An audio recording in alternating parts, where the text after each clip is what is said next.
Yo, what's up guys? It's Noah here, and in today's video, we're going to be breaking down the NBA slate on Draftkings and Yahoo for Wednesday, March the 23rd.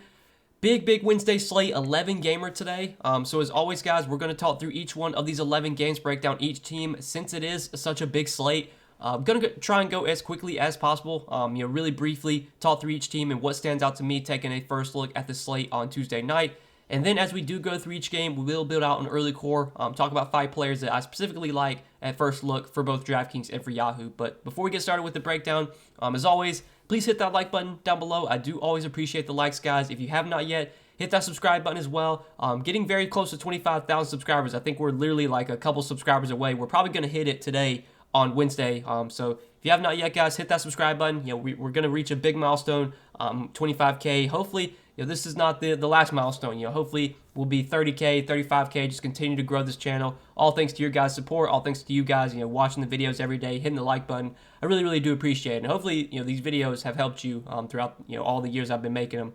But I appreciate your guys' support again. Hit that like button, hit that subscribe button if you haven't yet. Also, go check out the sponsor of this video, Prize Picks. So, Prize Picks, player prop based DFS site, very simple. You're just picking the over or the under on players' projections. I know most of you already have signed up for Prize Picks, but if you are new here and you have not checked them out yet, you can sign up with my promo code Noah, and they'll match your first deposit up to $100 when you do sign up with my code. And I do give out a couple of my favorite plays on Prize Picks each day. And if you watched Tuesday's video, we actually went 4-0 on the 4 picks we gave out Tuesday. So if you tailed those 4 picks I gave out in my Prize Picks video on Tuesday, you should have won some good money. If you power played them, you could have won 10 extra money. Even if you did like a flex play, you still won 5 extra money. So hopefully you guys have been checking out those Prize Picks videos. We finally got a big win, and hopefully, we'll be able to do it again on Wednesday. So sign up for Prize Picks, use code Noah. They'll match your first deposit up to $100 when you do sign up with my code. But yeah, guys, big Wednesday slate, 11 gamers. So let's go ahead and start off with the Knicks and Hornets game. Going to try and go through these games rather quickly. So Knicks side, lots to keep an eye on here, especially with Julius Randle being questionable. Julius Randle did sit out on Tuesday. I'm guessing that they just did that because it was a back-to-back. So I'm expecting Randle to play today. Assuming Randle does play, it's a really good matchup against Charlotte. So I definitely think as a tournament option, he makes some sense here. It is such a big slate, so I don't think Randle really gets much ownership at all. So as a low-owned option, I'm definitely interested in Julius Randle in a great matchup. I think RJ Barrett would be a fine play if Randle's in. If Randle were to sit, though, I would like Barrett a ton.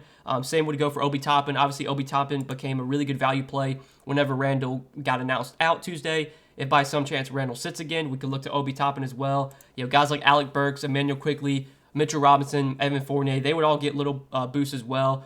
Worth mentioning that Mitchell Robinson did play 35 minutes on Tuesday against Atlanta, so I think his minutes would be really secure if Randle is out again. But I'm expecting Randle to play. He's the one guy that I think as a tournament option makes some sense here. Even though it's a really good matchup, I'm not super high on many Knicks today. I think, right now expecting Randle to be in. Not too much stands out here. So let's move on to the other side with Charlotte. Charlotte, they're a team that it's very simple to kind of digest. When games are close, you're going to get big minutes from LaMelo, from Terry Rozier, from Miles Bridges, and these 3 guys are always playable options. LaMelo's minutes have been starting to trend up. He got 32 minutes last game against the Pelicans, 36 in a close game against Atlanta, had 30 in a blowout against Dallas. I think we get like 32, 33 minutes from LaMelo here. He's definitely got big-time upside. For what it's worth, he put up almost 60 DraftKings points against the Hornets earlier this season. Or not Hornets, but the Knicks earlier this season, so I think LaMelo is a fine tournament play. Same with Rozier. Miles Bridges had one of his best games of the season early this year against the Knicks. 55 DK points he's averaged through 2 games against them. And I want to say that, let me see if I can find the game in his game log. Yeah, it was on January 17th. I think LaMelo was actually out this game. It was like a day game. But yeah, Miles Bridges went nuts, had 68 DraftKings points in 39 minutes.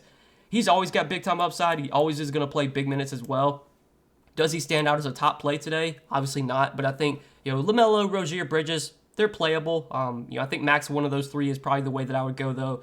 Definitely wouldn't be playing multiple of those 3 guys in the same lineup. The rest of Charlotte, though, not really high on anyone else on this Hornets team. So let's move on to the next game, Atlanta and Detroit. Atlanta, they are on a back-to-back today, so definitely going to have to pay attention to the injury report. I'm expecting everyone to play, but Bogdan was questionable Tuesday, ultimately wound up playing. Maybe he winds up sitting here on a back-to-back. They're facing a terrible Detroit team, so, this is a game that Atlanta probably could win even without some of their main guys. But expecting everyone to be in. Trae Young is a tournament option. never have an issue with. He had a really big game against the Knicks on Tuesday, played 40 minutes, had 61 Draftkings points. Against the Pistons here, obviously Trae Young could have a big game again. Now, does Trae Young stand out as one of the top pay-up options on this slate? I don't think so. But as a tournament play, never have an issue playing Trae. The rest of Atlanta, I don't see much here that I'm really interested in, not on this big slate. If I had to play any one of the Hawks, it'd be Trae. Don't think I'm going to anything else. And then on the other side with Detroit's not a team I'm really that high on either. They're getting Jeremy Grant back for this game, so they're pretty much at full strength. I mean, they're still missing some bench guys like Diallo and Frank Jackson, but with all of Cade, Sadiq, Jeremy Grant, Bagley, Stewart, with all these guys healthy, don't see much I love here. Cade's upside's always pretty high. He's been playing really well lately, but I think Jeremy Grant coming back does, cap his ceiling a little bit. Same for Sadiq Bey. Marvin Bagley is going to go back to the bench now that Grant's back. So, yeah, man, I'm just not super high on many Pistons today. In general, this is a game I'm not really looking to target. Atlanta could maybe sit some guys since it is a back-to-back, and that would obviously change my thoughts. But for now, I don't see much I like in this Atlanta-Detroit game. So next one, Sacramento and Indiana. This is a game that I like quite a bit, especially on the Sacramento side, because Sacramento is going to be shorthanded for this game. Domantas Sabonis has already been ruled out. I think he's going to be out for the next few games, and I think they already said that De'Aaron Fox is unlikely to return. He's expected to be out, or unlikely to play for today's game, expected to be out again. And I think I actually saw that one of the Kings beat writers said that there's a good chance that Sabonis and Fox don't play the rest of the season, because obviously the Kings, they're not playing for the playoffs. They're not playing for anything. I think right now the Kings are kind of in develop mode. They're going to probably sit Fox for as long as he's, as long as they want to. Sabonis probably doesn't play again this season for what it's worth. You're going to see a lot of minutes for guys like Davion Mitchell. Damian Jones should be playing big minutes moving forward. I don't know about Harrison Barnes. I'm definitely worried about Harrison Barnes just because he's an older guy. Are they going to play Harrison Barnes 36 minutes a night with nothing to play for? That's definitely a concern, but you, at least for now, have to assume that his minutes are going to still be normal. And as long as this game stays close, which against Indiana, this is a game that definitely should stay close. These are two bad defensive teams going up against each other, two teams that also play pretty fast. I think this game does have a really, really high total. So, I mean, man, the Sacramento team is really appealing. Just no Fox and no Sabonis opens up so much usage. So I think Harrison Barnes looks appealing. Love Davion Mitchell today. I think he's probably one of the best plays on the slate. Last game without De'Aaron Fox, big minutes for Davion Mitchell, played 46 minutes in overtime. Very good possibility that he plays 36 to 40 minutes here. Love the matchup against Indiana. His role should just be massive without Sabonis and without Fox. So I think Davion Mitchell's a great play. Just he's way too cheap on both sides. He's really cheap on Yahoo as well. He's only $13 over there. I mean, he's going to be like 80% owned, but you just have to play him. I mean, he's just a good value place. Really no ways around it. And then Dante DiVincenzo, his role should be pretty good off the bench. Should play around 30 minutes. Definitely should be more productive without Fox and Sabonis, so don't have an issue going to Dante DiVincenzo. Justin Holiday at 4K. We saw him have a really big game 2 games ago whenever Fox was out. Put up 41 minutes, played 41 minutes in a tough matchup against Boston, had 36 DK points. Justin Holiday's not a guy that I'm ever excited to roster, but maybe without Fox, we can see Justin Holiday have some big games moving forward. He did get in foul trouble last game against Phoenix. Still played 27 minutes, though. I think Holiday will play pretty good minutes on a nightly basis, so I don't have an issue with him. Damian Jones, though, I like a lot for value. I'm expecting Damian Jones to start in place of Sabonis, and we've seen Damian Jones be really good when he gets minutes. We've seen him be really productive. He's really cheap on both sides. Stands out as a really strong value as well. I mean, last game after Sabonis got injured and fouled out, or not fouled out, but got injured, we saw Damian Jones play 22 minutes, had 29 DK points. We saw the game against Denver. I think I think Sabonis was out that game, and Damian Jones played 37 minutes, had 26 DK points. He's a good point-per-minute player. It's a fantastic matchup against Indiana. I think Damian Jones is a great value play today, assuming he starts. Now, if they do some crazy shit and start Alex Len, then I guess you could go to Alex Len, but I'm guessing that Damian Jones will be the starter, and he's a value play that I do like quite a bit today. Other side of this game, though, with Indiana, so really important news to watch right now with Tyrese Halliburton, who is currently questionable. If Halliburton plays, obviously revenge game for him against the Kings.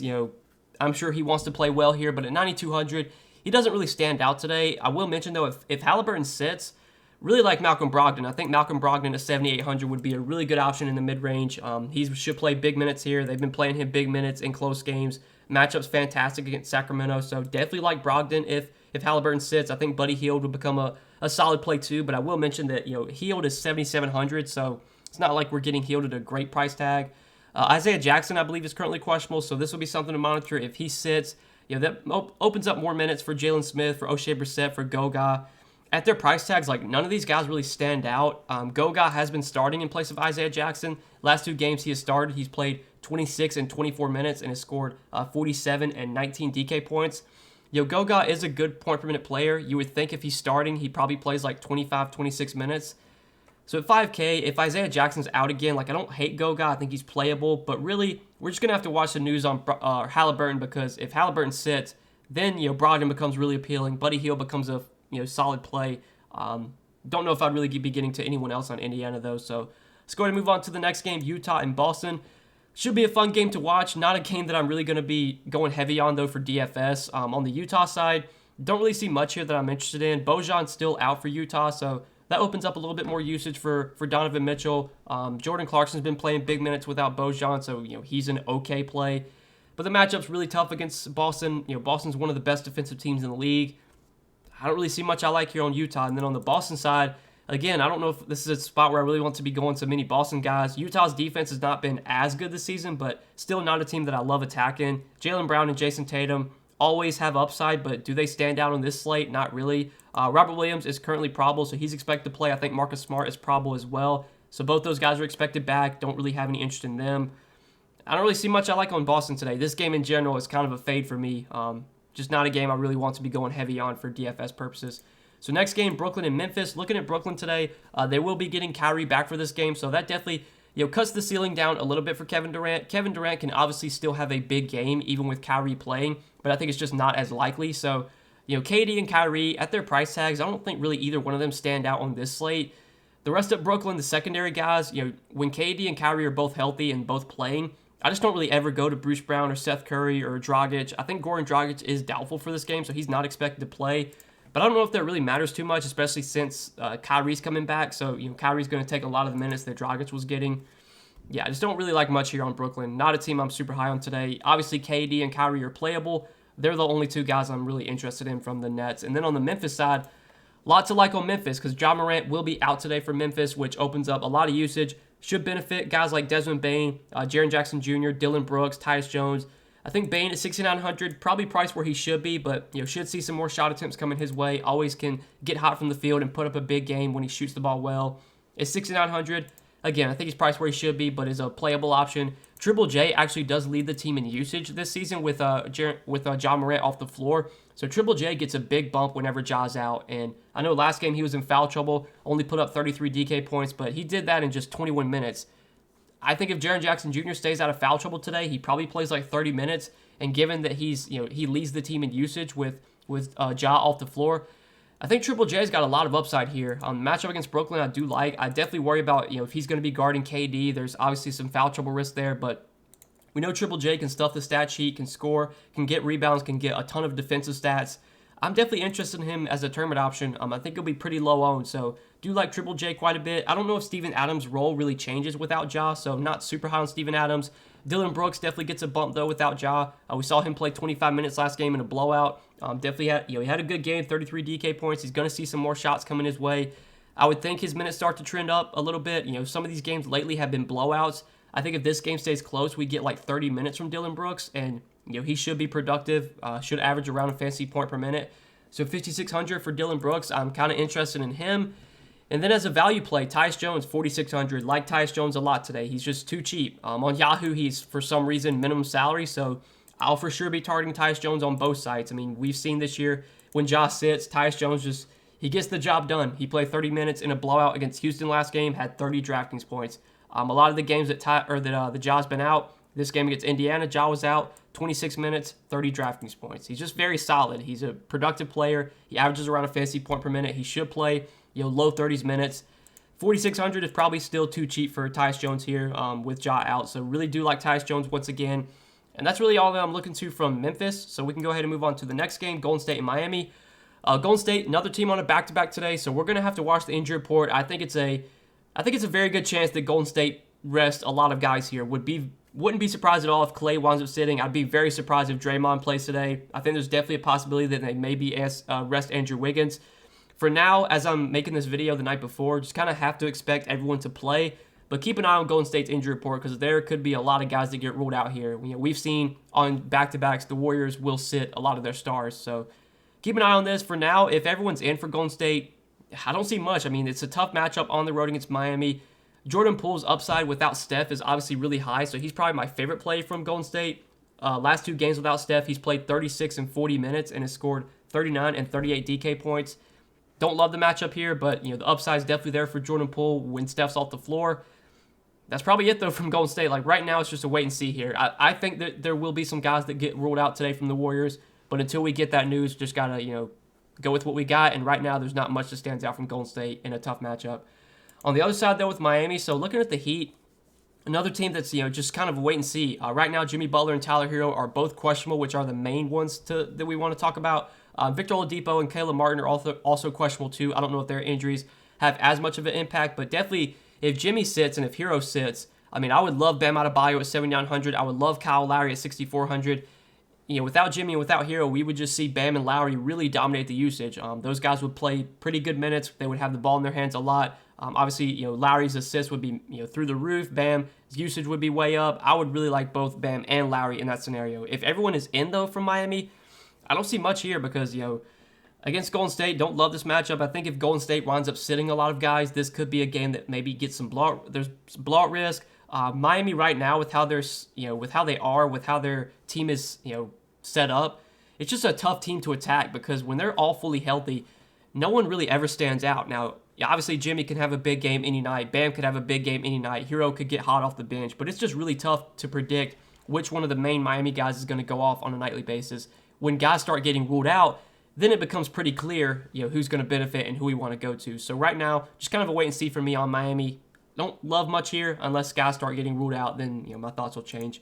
But let's move on to the next game, Phoenix and Minnesota. So on Phoenix today, Devin Booker at 9,300 I think is a pretty solid pay-up option. Matchup against Minnesota, don't really have an issue with. He's probably going to be guarded by Patrick Beverley, but Beverley's defense at this point is not something I'm really scared of. I think Booker can excel in any matchup. Booker's usage is obviously going to be through the roof with Chris Paul still out, and we've seen Booker's playing huge minutes on a nightly basis. So definitely think Devin Booker's in play. I don't hate DeAndre Ayton either. I think this matchup against Cat is pretty favorable for him. I think Ayton can have a lot of success here. I know his upside has not been super, super high this season, but as a low-owned tournament play, I think Ayton's viable. Cameron Payne, price tag's come down a little bit. He's playable, but we'll say that, when he's playing with Booker, his upside's just not as high. Payne really thrives whenever he's the guy with the ball in his hands. So whenever Booker and Paul are both off the court, that's when Payne really thrives. When he's playing with Booker, he's just not as productive, but minutes should still be good. Usage should be decent. I don't hate Cameron Payne. But that's probably it from Phoenix. I think Devin Booker is definitely my favorite play here. Ayton's a viable tournament play. That's really it, though. On the other side, though, with Minnesota, don't love much for Minnesota today. We'll mention that Karl-Anthony Towns is questionable. Karl-Anthony Towns, I think, has been questionable the last 2 or 3 games, and he's played all games. So just going to expect Karl-Anthony Towns to play once again. If he does play, again, don't love it really anything here. It's not the best spot against Phoenix. All these guys feel priced where they should be. But by some chance, if Cat winds up sitting today, then obviously Anthony Edwards, D'Angelo Russell would both really benefit, would both be pretty good plays. Naz Reid would be a top value play at 3,800. But I'm expecting Cat to be in, and if that's the case, not much stands out from Minnesota. So let's move on to the next game, Orlando and OKC. On Orlando today, they're on a back-to-back as well. We've already gotten news they're going to sit Jalen Suggs once again. He's going to be out. Markelle Fultz is going to be out as well. And Wendell Carter Jr. is questionable, so this is kind of important. Wendell Carter Jr. has been playing big minutes. He's been producing really well lately. If he were to sit, that would open up more usage for everyone, and definitely more minutes for Mo Bamba. I would love Mo Bamba today if Wendell Carter's out because this is a fantastic matchup against OKC. OKC just gets killed by big men. And we've seen a lot of bigs have big games against OKC. They're a terrible rebounding team. This is definitely a spot where we could get a big Mo Bamba game, and I think his minutes would be a little bit higher if Wendell Carter sits. If Wendell Carter plays, I think it's a really good matchup for him. So at 8,400, does he stand out on this slate? Not really, but the upside is definitely there in a matchup that he should just crush in. He did crush last time they played OKC, put up 59 DK points in 30 minutes. So I think Wendell Carter is probably my favorite play from Orlando if he's in. If he's out, then I would definitely be looking to Mo Bamba. I'm guessing they would start Chuma Okeke, and Okeke at 4,200 would for sure be in play as a value option. But that's probably it from Orlando. Without Suggs and Fultz, RJ Hampton, he's been starting lately, but he really hasn't been doing anything. you would have to think he plays pretty good minutes if with Fultz and Suggs both out. I think Gary Harris is questionable too. Yeah, Gary Harris is questionable. So, like, man, if Gary Harris sits along with Suggs and Fultz, then yeah, like RJ Hampton would probably play like 34, 35 minutes. So I would be interested in RJ Hampton for sure if Harris is out too. But yeah, it could be a team worth targeting. We'll have to wait and see like if Wendell Carter Jr. plays, if Gary Harris plays, because that'll kind of change my thoughts on this Orlando team. On the other side, though, with OKC, so SGA is once again questionable for OKC. OKC, he's been out, I believe, the last 2 games. I'd expect SGA to play today. If he does, I think the matchup against Orlando is pretty favorable. This is definitely a game that should stay close. 2 bad teams going up against each other, so we should get full minutes from SGA here in a pretty solid matchup. I think at 9,700, he's a pretty solid play today. He's really the only guy that I like from OKC. If SGA is out again, then we can look to Baisley, we can look to Poku, to Trey Mann. I think all those guys would be pretty solid mid-range options. Again, I think this game will stay close, so these guys should play their full minutes. And obviously their upside without SGA is much, much higher. But for now, expecting SGA to play, and he's really the one guy that I'm interested in from the Thunder. So let's move on to the next game, Houston and Dallas. Looking at Houston today, not the best spot going on the road to face Dallas. Dallas, has been a really good defensive team this season. So like Christian Wood, tougher spot for him. I don't love Christian Wood on this slate. Christian Wood's a guy that I've played in spots where he's had really soft matchups, and we've seen Christian Wood just go nuts in some of these games where he's gotten soft matchups. Against Washington was a really good matchup and he went nuts. Against Indiana was a really good matchup and he went nuts. But like some of these games that have been tougher spots, there's been games where they gotten blown out. Like, just don't know if this is a slate where I'm really going to be targeting Christian Wood. I think the same could be said for Kevin Porter Jr. In general, I'm not really looking to many Rockets today on a big 11-game slate. So we can go ahead and move on to Dallas. And Dallas is a team I do like a lot today. So no Luka Doncic for Dallas. He's already been ruled out. That should open up a lot of opportunity for Jalen Brunson and Spencer Dinwiddie. And I think both guys are great plays today. I think you can play both guys in the same lineup. I really like both of them. We can actually take a look at the game log real quick. So before we do, on Yahoo, I think both these guys look really good. Brunson at $19 is just way too cheap. Dinwiddie at $20, way too cheap as well. But these teams actually did play, or not these teams, but on March 5th, we actually did see Luka out. So since Dinwiddie has been on the team, I think this March 5th was the first game that the Mavericks played without Luka and with Dinwiddie and Brunson both in. And in that game, you got 37 minutes from Brunson and 38 DraftKings points. And then Dinwiddie had a massive game as well. He put up, he put up 47 DK points and played 36 minutes. So 38 DraftKings points for Brunson last time Luka was out, and 47 DraftKings points for Dinwiddie last time Luka was out. So both these guys can put up big games. They're going to dominate the usage. They're going to have the ball in their hands a lot. They're going to stagger their minutes as well. Last time Luka was out, they did stagger Brunson and Dinwiddie so that one of those two guys is on the floor at all times. Obviously, when they're playing without one of the other on the floor, they're going to be really productive in those minutes as well. And obviously, the matchup against Houston is as good as it gets. So really, all the boxes are checked here for both Brunson and Dinwiddie. I think both are great plays today. I don't think there's really anyone else, though, I'm going to on Dallas. Luka being out is massive, but does it really benefit Dorian Finney-Smith or Dwight Powell or Reggie Bullock? Like, I don't think so. I really just think Brunson and Dinwiddie are the guys I want to target on this team. So let's move on to the next game. We got 2 late-night games to talk about. First off, Philly and LA, the Lakers. So looking at the Sixers today, I mean, Joel Embiid here, it should absolutely crush. I mean, we've seen the Lakers just get killed by bigs as of late. We've seen a lot of bigs have really big games against the Lakers. The Lakers right now, with how they're playing small ball, they're just allowing a lot of points in the paint. They're getting killed by bigs that can score. And obviously Embiid just dominates in the paint, and he's one of the best scoring big men. So the matchup, I think, is as good as it gets for Embiid. Do the Lakers go small and play LeBron at the 5 here? Like, I don't know. We saw last time against Toronto, not Toronto, but actually I think it was Toronto. Last time the Lakers played a big team, Toronto, they started Dwight Howard. I think last time they actually played Cleveland, they started Dwight Howard. So Dwight Howard actually has been starting, but he really hasn't been playing many minutes. You kind of have to play him today. Like, you don't really have a choice going small against Embiid. It's just not going to work. So even though they might start Dwight Howard, I think it's a great spot for Joel Embiid. He is definitely my favorite play on the Sixers team. James Harden in a good matchup against the Lakers offers plenty of upside as well, but I think if I had to play one of the Sixers guys, I would definitely go to Embiid over Harden. The rest of the Sixers don't stand out with Embiid and Harden both back, so it's really Embiid that I like from the Sixers today. And then on the Lakers side, you got LeBron at 11.6, who I think is always a playable pay-up option. He should be fairly low-owned on this slate with so many other studs to go to. I don't think LeBron gets a ton of love. LeBron's got massive upside, and we saw that last game against Cleveland. I mean, he just completely took over, had a triple-double, 75 DraftKings points. He can put up these huge games any night. You know, when the Lakers are playing well, when they're clicking, when they're keeping games close, we can see LeBron just go nuts. Now, the Lakers, they have been getting blown out a lot recently. There's a lot of games where LeBron doesn't play his full minutes. But this game should stay close against the Sixers, and if it does, it's probably because LeBron is having a big game. So LeBron is definitely in play for me. Russell Westbrook actually has been playing really well lately. He's been playing much better. His game log's been a lot better. Still don't think at 8,800 I'm really looking to him. The one guy, though, I mean, you could definitely go to Dwight Howard. Like, I did want to mention Dwight Howard just because if he does start here, which I'm guessing he will, like, they're going to have to play him some decent minutes because I don't think they really want to play LeBron against Embiid. I mean, LeBron can defend Embiid, but I don't know if they want to put that kind of pressure on LeBron. You know, LeBron he already has to assert so much on the offensive end. I don't know if they want LeBron having to, you know, assert all this energy guarding Embiid. So I think Howard will start. I think he will play decent minutes. At 3,600, I'm kind of interested in Dwight Howard.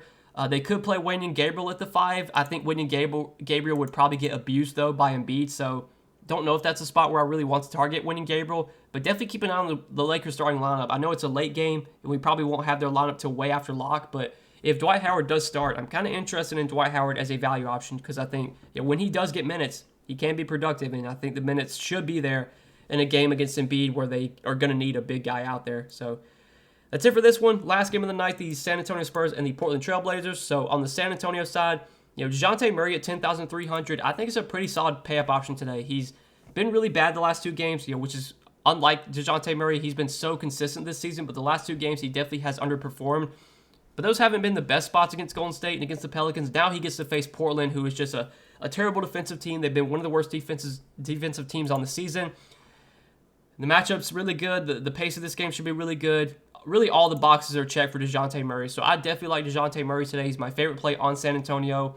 Jakob Poeltl, I think, is in a pretty good matchup as well, going up against Portland's bigs, going up against Drew Eubanks and freaking Trenton Watford. Not having Nurkic out there, I think, is big for Poeltl. So Poeltl is a fine tournament option, but that's really it from San Antonio. And then on the Portland side, Portland, they're still missing all their main guys, but the price tags have kind of adjusted for that. Watford, almost 7K. Brandon Williams, almost 7K. Drew Eubanks, 6K. Winslow seems like he's on a minutes limit right now, played 30 minutes. I mean, Winslow should be productive in the minutes he's on the floor, but his minutes have been, not super high. I think he plays like 30 minutes, so maybe you could go to Justice Winslow. He could have a good game in like 30 minutes. CJ Ellaby had a massive game last game, but he still only played 25 minutes. His minutes have not been super, super high lately, so don't know about CJ Ellaby, but I think without Josh Hart, without Simons, Nurkic, Dame, like Ellaby should be productive when he's out there. Chris Dunn, I finally played last game. I haven't played Chris Dunn at all this season since he's been with Portland, but I finally played him last game. And of course, he has his worst game as a Trailblazer. He puts up 15 DraftKings points in 27 minutes. Now, I think Chris Dunn is a value play we can definitely look to go back to. He did shoot the ball pretty terribly last game. 1 for 8 from the field, 0 for 1 from 3. Chris Dunn is one of these guys that can do a little bit of everything, can score, get rebounds, get assists, get defensive stats. He's still pretty cheap. He should play like 25, 26 minutes. He should be productive with Josh Hart out. So I'm still interested in Chris Dunn as a value option. I think he's definitely in play, and that's really it from Portland. So I think that's it, guys. A big 11-game Wednesday slate. Hope you guys enjoyed this video. As always, appreciate you watching. Hit that like button down below. Hit that subscribe button as well. Again, go check out the sponsor of the video, PrizePicks. Go sign up for PrizePicks. Use code Noah. When you do, they'll match your first deposit up to $100 when you do sign up with my promo code, and you can take a look at what PrizePicks has to offer, make some picks for yourself. I will be sharing some of my favorite plays on PrizePicks for today in my video that I'll upload probably sometime Wednesday afternoon. Again, we did give out 4 plays on Tuesday for PrizePicks, and we hit all 4. We went 4-0, got a clean sweep. Hopefully, we'll look to do it again on Wednesday. So definitely check out that video, that PrizePicks video that I'll upload to the channel if you do play on PrizePicks already. But again, guys, best of luck tonight. Really appreciate you watching the video. Hope you did enjoy, and we will see you in the next one. Peace.